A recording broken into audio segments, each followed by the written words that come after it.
Hello and welcome everyone to today's webinar, The 5 Must-Read Books for Office Managers. My name is Ryan White, the Senior Marketing Manager here at Weave, and today we're still very excited to get into this topic. Before we get started, we're going to give people a few minutes to join and get logged on. While we're waiting, if there's any questions during the course of the conversation about Weave or about its functionality, you'll see if you're here live, there is the Request a Weave demo at the top of your screen. Feel free to put that in there. We want this to be an interactive chat, so let's go ahead. The very first question that we put into the chat is, what are your favorite business books that you've read, that you've gathered a lot of insight from? Throw those into the chat. Let's see if we can't get a good archive in there. And then likewise, if you have additional questions for Ryan Vett, feel free to throw them in the chat. We will be monitoring that, and then we'll be getting to that near the end of the time. Okay, so it's just a few minutes after the top of the hour, so we're going to go ahead and get started. My name, as I mentioned, was Ryan White, and I am excited to reckon another fellow Ryan. It's almost a Ryan and Rye show today. Ryan Vett, he is an MBA and an international speaker and author that focuses on leadership, business, and customer experience. He has presented to audiences around the globe on 4 different continents and has been featured in USA Today, Financial Times, ABC, CBS, NBC, Forbes, and pretty much any other channel, it seems like. And many others of his entrepreneurial endeavors have been covered extensively there. Ryan is passionate about spurring others on towards a positive change in their career, their business, and their personal lives, and specifically in this top, how to address business ideas, whether it be collecting those from other books or working on his own books. So Ryan, we're very excited to welcome you today. Well, thank you so much, Ryan. Thanks for welcoming me to the Ryan and Ryan show. I think we should make this a thing. But I'm excited to be here with you all this afternoon as we get to talk about some books that I think are critical for all office managers to read and go through, whether by yourself or as a team. So as we dive in, I like to look at some quotes on reading. And this is one of my favorites. This is from Harper Lee, author of To Kill a Mockingbird, here in the courtroom that was used in the movie set of that. But Harper Lee, she said this. She said, "Until I feared I would lose it, I never loved to read. One does not love breathing." And when you think about that, she was basically explaining that it was extremely important for her to read, but she didn't know how much it was important until she thought about the idea or potential of losing it. And I found the same thing is true as a leader. Another quote I love is from Disney. "There is more treasure in books than in all the pirates' loot on Treasure Island." What a great quote from Walt Disney, who obviously there he's holding Alice in Wonderland, the book version that Disney caricaturized. But we see this quote from Disney. Now, why is it important? Why read? Now, this is a picture of me at the Weave headquarters with the team. I want to say this is not, the story I'm about to share is not at all about Weave. So dismiss that. But several years ago, before I had worked with Weave, I was working with an executive team, and I had them go through a book study because I, having worked with them for about 6 months, had started to see some concerning patterns arise with this company I was working with. And so I started to try to figure out what book is the right book. And I picked the book, How the Mighty Fall, Why Some Companies Never Give In, Jim Collins. Now, this is not your first book recommendation, by the way. This is a story, but I will share QR codes to find each of these books throughout our conversation today. And as I presented this book to the executive teams, the number 2 person at this company picked up this book, threw it across the table and said, "We're not going to fail. Why would we read this silly book?" Now, fast forward almost 7 years later from that incident, I got an email this past week with a formal letter that company, now under that individual's leadership, had failed and caved in. Now, not saying it was because of that person, but what I noticed and what you see is reading is important. And with every book and with anything, you're not necessarily going to get a ton from every single page. But even if there's just 1 or 2 nuggets, or even if you skip around throughout a book to find that one thing that you can hold on to, sometimes that's worth the whole book.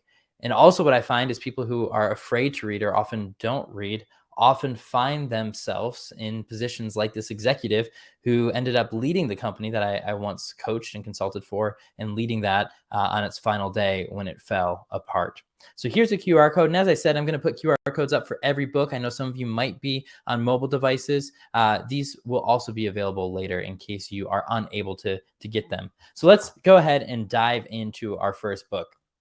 This first book is for the person that interacts with any other person, which means every single one of us on this conversation. We all interact with different people, and at some point, we're most likely going to butt heads with somebody else. It's just human nature, right? At some point, we're not going to agree with everything that somebody else says. And so this is one of those books that, as I was managing a team of several dozen people, I started to have some of those difficult conversations, everything from someone asking for a raise to difficult conversations with customers and clients. And this book was recommended to a mentor, and I cannot recommend it enough if you, again, interact with any other human being, which is all of us. So the number one must-read book I have for managers today, and these are in no particular order, but it's Crucial Conversations. Crucial Conversations. And this is really, here's 3 takeaways I pulled from this book. There's many more, but like I said a couple minutes ago, sometimes it's just 1 or 2 takeaways that make the book worth it all. And this one, for me, the one thing that was most compelling was talking about creating common ground, right? What is that win-win situation that you ultimately want to get to when you're having a difficult conversation? And every single day with our team members in our office, whether they're asking for a raise or time off or having difficulties with a fellow team member, or maybe it's a patient that's coming into the office that their insurance didn't pay for what they thought the insurance would pay for, or maybe they couldn't pay their bill on time, or maybe the procedure that they had done was greater than or took longer than they expected. All of these things become moments of crucial conversations. And this book, it helps you walk through making sure that those difficult and those really challenging conversations on the flip side come out in the most positive outcome. You know, one of the things, having had the opportunity to lead many teams over the years, and running companies of several hundred people, I always like to say I love making sure that people are better off having worked with my company or on my team than before. Almost the first question I immediately get after that is, well, does that mean you don't fire anyone? And of course not. Of course, sometimes there are times when we have to have separations with team members from our team for various reasons. But this book was fundamental in helping me make sure that even those really challenging conversations that can change someone's career or trajectory, or make them wonder how they're going to have the payment for their mortgage, rent, or even food, how can you make that as positive as possible, even when those difficult conversations arise? So Crucial Conversations is the first book that I highly recommend. And I know that someone actually in the chat had mentioned this book. So this is, again, a fantastic book I commend to all of you. Now, if you're like me, I've got two boys at home, little boys, and they love reading books. I also like reading the books that they like to read because they have pictures in them. I honestly don't read very many books myself. I listen to most of them on audio for many reasons. I'm often on the go, traveling, speaking, things like that. So audiobooks are easier for me to listen to, but also sometimes I get distracted when reading, and audio in my ears helps me concentrate a little bit more. So this is this book. This next one is for the manager who loves to learn but not to read. And what I mean by not to read, meaning not to read words on a page. No, unfortunately, this is not a picture book for leaders, but it is a very short, digestible book. It is called The 1 Minute Manager by Ken Blanchard. I love this book, and again, transformative. It was recommended to me by a mentor of mine, one of my first jobs leading a team. I had several direct reports for the very, very first time, and I was having trouble with some of them, both because at the time I was younger than every single person that worked for me, and that posed a power dynamic issue. And at the same time, I had no idea what I was doing, if I'm being honest.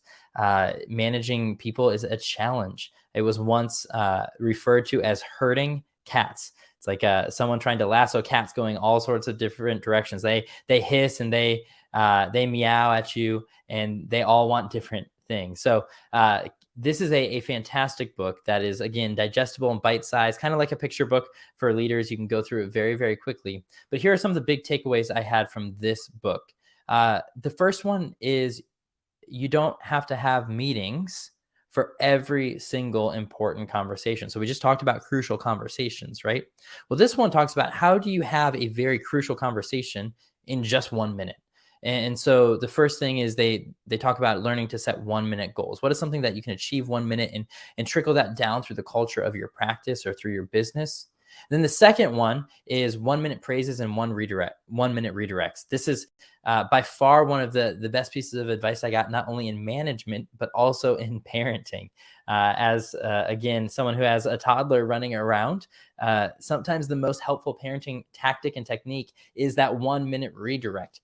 You don't want to always be the parent saying, no, stop doing that. And so how do you redirect their attention to something maybe more promising or more helpful to them, or maybe keep them away from something harmful? Same thing is true in leading. Sometimes the best thing we can do, instead of shutting down one of our team members by saying no, which is sometimes important and necessary, sometimes we can redirect them saying, that's great. And how are we going to redirect this into something that aligns more with our practice's values and mission in the direction we're trying to head? So Ken Blanchard's book is another excellent one here with the 1 minute manager. This one is the new 1 minute manager. It also has Spencer Johnson on here, who wrote the book, Who Moved My Cheese. They collaborated on making this an even a better, more robust book. So there's a second book. Now, some of you are not the type of people who love business books. In fact, you would rather sit on the beach with a novel and just relax and enjoy the drama that comes with a novel. Well, you're in luck, because there are actually some business books written in the form of a novel, or in this case, they call them a leadership fable. So Patrick Lencioni, who is a great author and also a fantastic speaker, if you ever have the chance to hear him speak, writes this book called The 5 Dysfunctions of a Team. Now, why I like this book is people who say, I hate reading the leadership books, I hate the facts and the stats and all the boring stuff, there's no storyline. Well, this book's for you. There is a storyline, and that's all it is. It teaches you 5 leadership principles through the lens of a dysfunctional team. Now, every team has some dysfunction in it, right? There's no perfect family. There's no perfect team out there. Some might be more cohesive than others, but this book is relevant to everyone. So even if you don't have a dysfunctional team, or you feel like your team is humming and working in sync today, I still think this is a great read, because it frames 5 key things in a pyramid. So I'll share that pyramid from the book with you. First of all, foundation of a healthy team is trust. You have to trust one another. And the whole book builds on this pyramid. I'm not going to spend our time going through all of it, as I would love to, but I'll kind of hit on the highlights. The second piece that Lencioni talks about, again, through a story, through an allegory. These are people, characters, there's drama, there's a plot, there's a climax, and there's a resolution. But what we find is this team does not want to conflict with each other. They don't have any healthy conflict because they don't trust each other. And because they don't have conflict, they can't raise valid concerns. There's no commitment on the team. So you have team members hopping and leaving and not wanting to help their fellow team members. And because of all of those things, if there's no trust, you're not willing to have conflict, you're not committed to each other, you're not rowing the same direction. If it was a boat, how are you going to be accountable to one another? And so that's the fourth layer of the pyramid that he talks about. And the final is inattention to results. If you're not accountable to each other, if you're not reaching and going towards the same goal, how are you ever going to make sure you actually achieve it? So this book, truly amazing book for anyone to read, especially if you're not the more nonfiction type of business book and you want that novel style book. This one is a great book for that. You know, the top is often lonely. I say this a lot to office managers and leaders and managers and executives, but real leaders never journey alone. And I say this for a couple of reasons. One, the benefit of a book is oftentimes these books, especially in business and leadership and management books, they're compiled full of stories of other people who have gone there before you, or maybe have walked through the same thing that you're working through right now in your practice. And so having books is almost like a friend, as ridiculous as that might sound, because you can read the stories of people who have gone before and might have some wisdom and insight. But the second thing about books is they're great to share with friends. And so I would highly encourage you to share many of these books that I've mentioned so far with your team, maybe others in your practice, or maybe even fellow office managers or people in your community that are also in leadership or management roles, and read them together. They might have different perspectives on the books, and it's a great conversation starter. Okay, for our last two books here. This one's for the leader that needs a firm reminder of the impact of their role.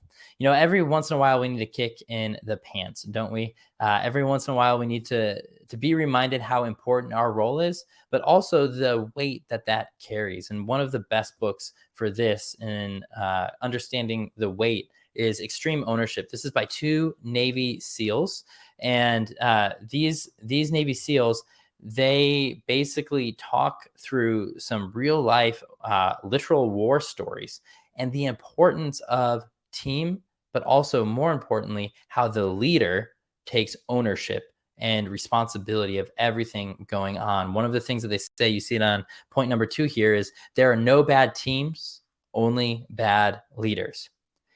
And that's a really profound and provocative statement if you think about it. There's not a bad team out there. So if you go home every night frustrated that your team is bad, this book claims that there's no bad teams, only the person leading them is bad. Now, they unpack this a little bit more so you don't feel defeated at the end of the day, because again, like I just said, leadership can be quite lonely, and something that bold of a statement can be very defeating and deflating. But this book is one of those, if you need a little bit more of a kick in the pants and you like the kind of maybe the tough love style books, it is definitely good for that. It also talks about managing your ego. Often as leaders, especially if we've been doing the same role for a while, we don't like change. What we've done for years has always worked. And so why would we ever go about changing it? So again, this is yet another excellent book. Definitely a little bit more of a kick in the pants book. Has some fascinating war stories, again, of things that went well and things that did not go well, and they unpack this. They also have a great podcast, if you like podcasts, that you can listen to. All right, the final book. This final book is talking about those of you who have to juggle the different generations, which is probably all of you in your practice, whether you have a patient population of different generations or even your team from boomers to millennials, even silent generation. This book's about it. Now, just to preface this, Weave asked me to put this one in here. I don't often like to self-promote, but I have worked with Weave on this before. It's my own book, Cracking the Millennial Code. You can see it behind me as well. But this is a must read for managers, I would say, because we're all dealing with different generations. And as I've given this presentation called Cracking the Millennial Code, which is based on my book, Ryan White was talking about at the beginning, some of the media outlets I've been featured on because of this book. It opens and peels back the myths surrounding millennials, but it also looks at every single distinct generation. And what I hear most when people either sit in my lecture called Cracking the Millennial Code or read this book is that they learn not only about the people that they work with, but about their family dynamics, about themselves, and how that all plays together. So imagine the generations like this puzzle, and this book, hopefully cracking the millennial code, decoding the generations so that you can effectively understand how to manage and motivate millennials. Those are 5 books that I quickly went through. There are so many more that I enjoy reading that I would recommend to you. But I love this quote from Dr. Seuss from his book, All the Places You'll Go. It says, "The more that you read, the more things you will know. The more that you learn, the more places you will go." As we read, we continually learn and open up our horizons. And like I said earlier, there are so many books in the world, right? Some of them we love and we like to recommend to other people. Some of them, they were just another book on the shelf. What I would encourage you is, no matter what book you're reading, try to glean some insights from it, because I am a firm believer that we can always learn. We can always learn from everything we read, everything that we're involved in. And many of these books, and the reason I chose really the first 4, is because I continually come back to them time and time again. As someone who, has the opportunity to lead teams, and lead companies, but also someone who coaches and consults with many different teams. I can't tell you enough how much I come back and reference the theories and ideas that I've learned in these books. Because we always need to be learning and evolving. If we grow stale as leaders and as office managers, that's really, really one of the worst things that we can do. And that's not only a disservice to us because we're not learning and growing, but it's a disservice to our team. And ultimately, if you're disservicing your team, you're disservicing your patients and not providing the best quality of care. So some of these books will help you create that culture. Now, I read a lot of books. I always update my top 10 list with updated books. So if you want my current top 10 recommendations, these are not just for office managers. These are leadership books across many different avenues. I've got this QR code here that you're welcome to scan to get some more of my current top 10 recommendations of books. And I would be happy to share those with you. Again, this is a list I update from time to time. It's got everything from novels, autobiographies, to similar books, nonfiction business books that I shared today. So I am going to go ahead and leave some time now for questions. I know you all are very busy, so I want to be respectful of your time, but I'll also be on here answering questions for the next few minutes. Thank you so much, Ryan. I absolutely love that. There were some people that joined a little bit later, but can you just do a quick review, each book, and one sentence about each book? Absolutely. And I see some books on here that popped up too. So Lisa said The Fred Factor. Mark Sanborn, the author, is an amazing human being that I've had the opportunity to get to know. So great book. I see Start With Why by Simon Sinek. Also a great book. There's a TED Talk of that, as well as several lectures you can get if you prefer the Cliff Notes version and don't want to read. But starting with number one, the first book is Crucial Conversations. That's the first one. And that book is great if you interact with any other human at any point in time during your day, which we all do. And it talks about creating common ground with every single person that you interact with and trying to have the most positive outcome, even if the conversation is a challenging one.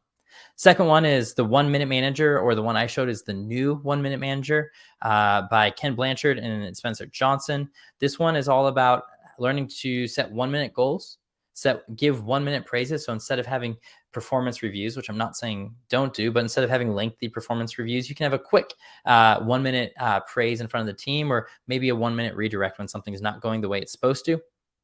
Number three, for those of you who would rather have not read a businessy book that has all sorts of stats and business jargon and would rather have a novel or fable style, Patrick Lencioni has written many good books, most in the fable allegory style. But the one I recommend is The 5 Dysfunctions of a Team.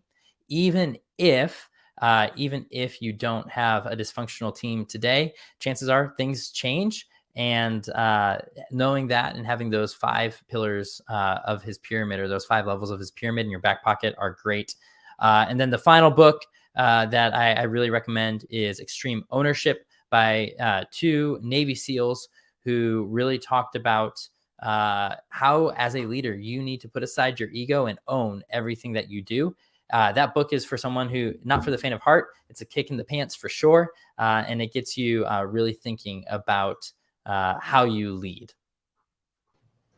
Thank you. We got a lovely question. I love this from Janelle. Talks about the importance of reading books, but she asks, do you have any suggestions on how to effectively implement the skills and content when you read these books? That's a great question, Janelle. Like I said, I listen to most of my books while driving or on an airplane. And so in the Audible app, but you can do this with paper and a good old fashioned book as well. In the Audible app, there's a bookmark feature, and that bookmark feature timestamps it. So just like as if you're on a page and earmarking it, and you can write a quick note. And so what I'll do is I'll often, if there's something that I can go apply, I'll pause it. I'll say, hey, how can I apply this? Write a quick note. And then I go back and revisit that.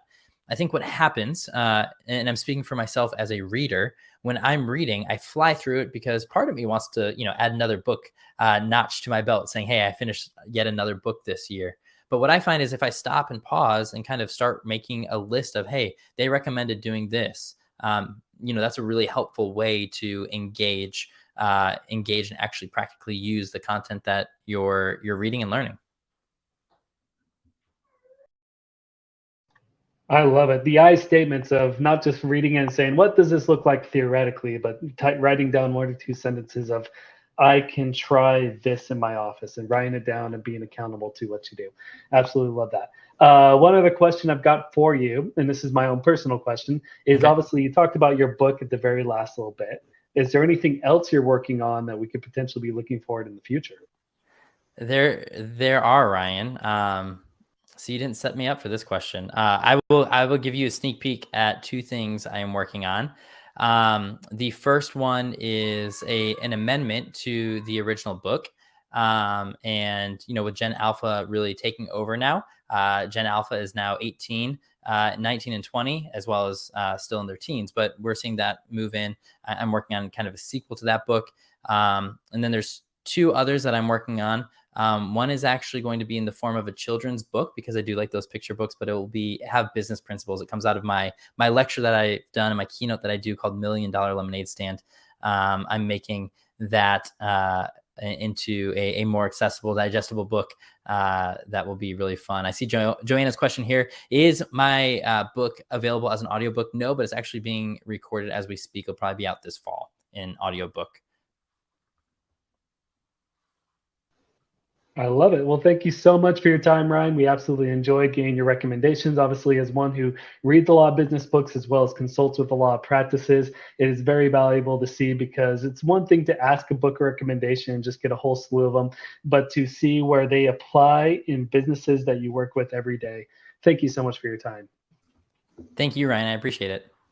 And to all your viewers, we will also have the list of the books on the bottom of the website. If you're watching on demand, you can go ahead and scroll down a little bit and you'll be able to see the list of the books as well as any that you may be interested in purchasing.